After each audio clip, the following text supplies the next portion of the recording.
I was a graduate student at a time when Graham was an undergraduate, and so some of the things that he talked about were very familiar. But at the same time, I was terrified by the possibility of you throwing things at me, whether you like or dislike my talk, so please don't do that.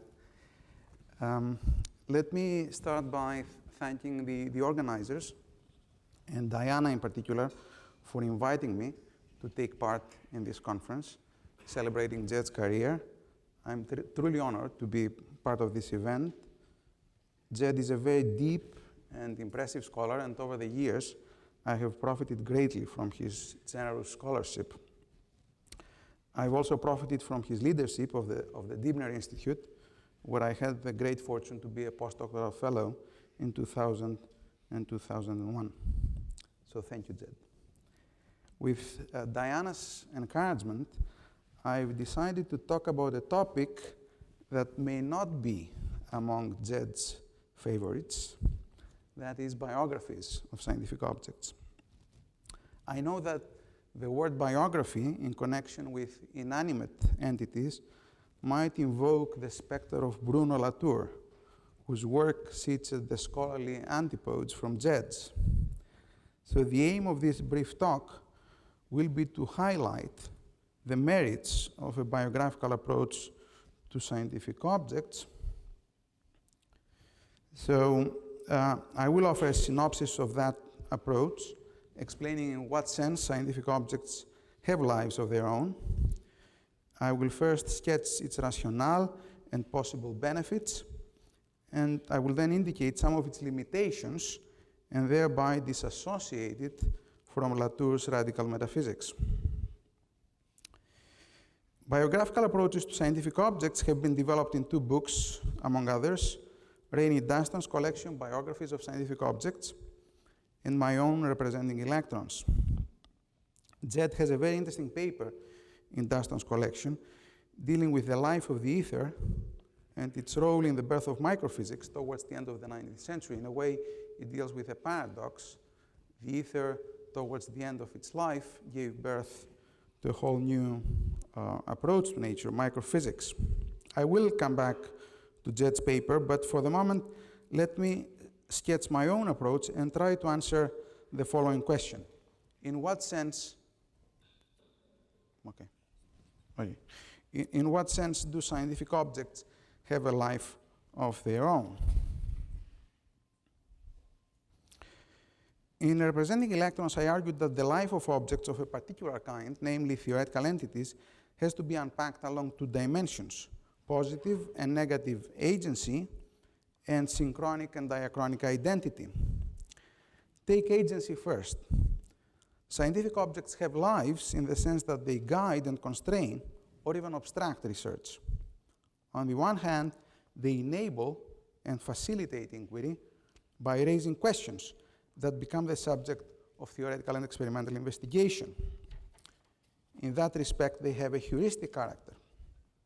On the other hand, they constrain or even obstruct research by resisting theoretical manipulation, becoming incoherent when scientists endow them with novel properties. In both of these senses, positive and negative, scientific objects are active participants in scientific practice. What about identity? The biography of any subject presupposes its stable, albeit evolving, identity. Thus, since the beliefs and practices associated with any scientific object vary across space and evolve across time, if we are to write its biography, we need to know in what sense it remains the same. That is, a unified object of inquiry, to use Alasdair MacIntyre's apt phrase.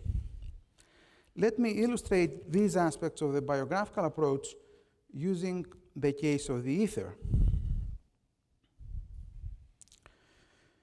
First, the heuristic character of the ether.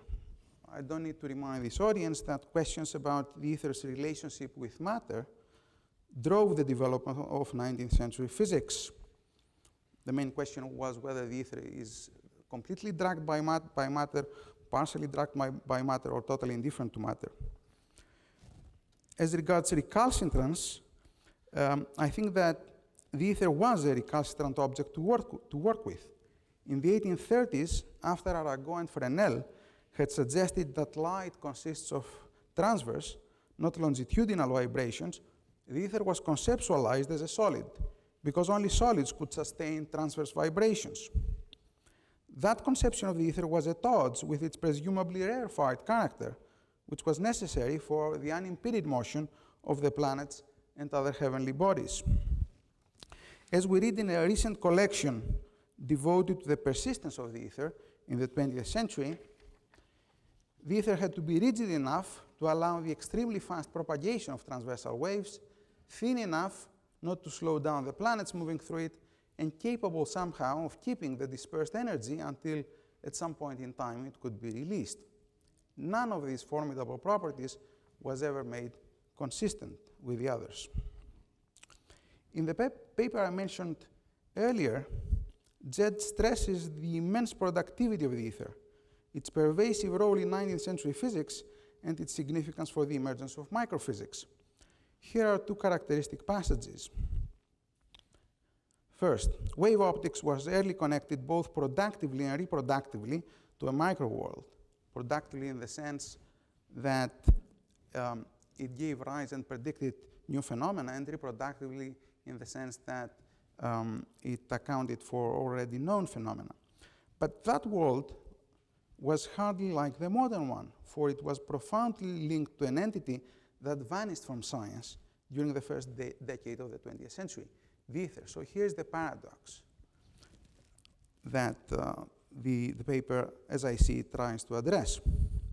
So in that sense, Zed continues, in the sense of practice, the microworld first became strikingly real among the physicists during the 1890s.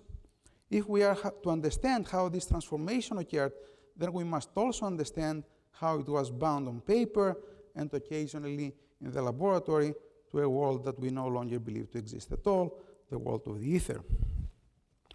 Now, the productivity of the ether, the tremendous productivity of the ether, indicates that we can view it as a significant actor in 19th century physics.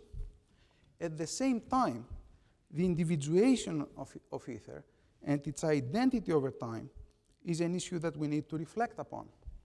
Some argument is needed to the effect that, say, Fresnel's ether in the early 19th century and Lorenzi's ether in the early 20th century is one and the same entity, despite the fact that they were conceptualized very differently. This is by no means obvious, and at any rate, it has been disputed in the literature. In his review of a classic collection on the ether, where Jed also has a paper, Simon Schaffer claimed that it would be too easy and rather unhelpful to point out that there is no single ether, nor any single problem which links all these essays together. So to come back to the biographical metaphor, I found it fruitful for two reasons. First, because it brings center stage the issue of the identity of scientific objects. Scientific objects grow and mature, remaining at the focus of epistemic activity, theorizing, experimentation, manipulation, etc., presumably without losing their identity. Second, because the biographical approach highlights the heuristic power of scientific objects and draws attention to their recalcitrance. Now let me elaborate briefly on the biographical idiom, which I thought about and developed in my book on the electron. There I adopted expressions such as birth, character formation, and death for tracing the trajectory of scientific objects. I suggested that the birth of a theoretical object amounts to the emergence of an explanatory representation in response to various problem situations, empirical and or conceptual. An outcome of that birth is that various phenomena are grouped together as manifestations of the object in question. This is how the object is individuated, that is, as the hidden counterpart of a group of phenomena. After the birth of an object, its character, that is, the properties attributed to it, and the modes of its behavior in various situations is gradually formed. This character is subject to change. However, there is a core of properties that are more or less resistant to change, define, quote unquote, the object in question, and enable its identification in diverse experimental settings. As long as a theoretical object remains a fruitful investigative tool and the phenomena associated with it remain intact, it remains alive. I'm sorry I have to talk about death at this conference, but I will bring it up very shortly. Death comes when the object ceases to play an active role in scientific practice. The biographical approach indicates several ways in which a scientific object may pass away. It may lose its identity, mutating into a different object altogether. It may acquire multiple personalities, being endowed with different characteristics depending on the circumstances in which it is used. This happened in the case of phlogiston, which by the end of the 18th century had turned into a protean entity, or so its opponents complained. It may lose its heuristic power and its capacity to generate surprises, thus becoming sterile and of no use to further research. Jett's paper indicates that this is exactly what happened in the case of the ether. Typically, the death of an object is a painful process, at least for an older generation, associated with feelings of denial and loss. And this is illustrated in the following slide with people like Lodge and Lawrence and William Maggie, who were very distressed about the explanatory loss that came along with the death of the ether, because when you don't have an ether, when you don't have an idiom, you do not really understand how can you have electromagnetic waves, because you don't have an idiom, a medium that carries those waves.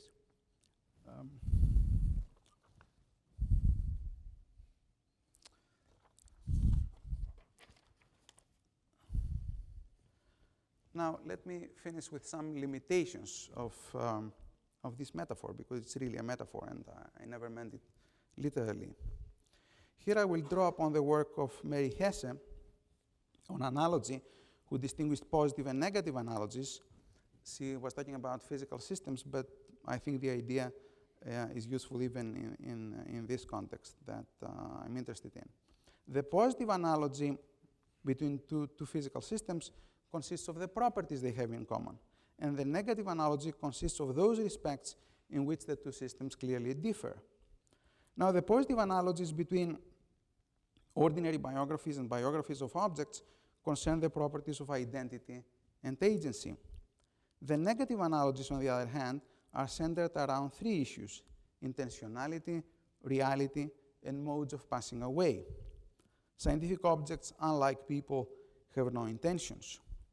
Furthermore, again, unlike people, they may not be real. In that sense, this approach is quite unlike Bruno Latour's, who famously or infamously wants to obliterate any distinction between human and non-human agents. Finally, the death of objects, as opposed to the death of people, is not an event, but a process.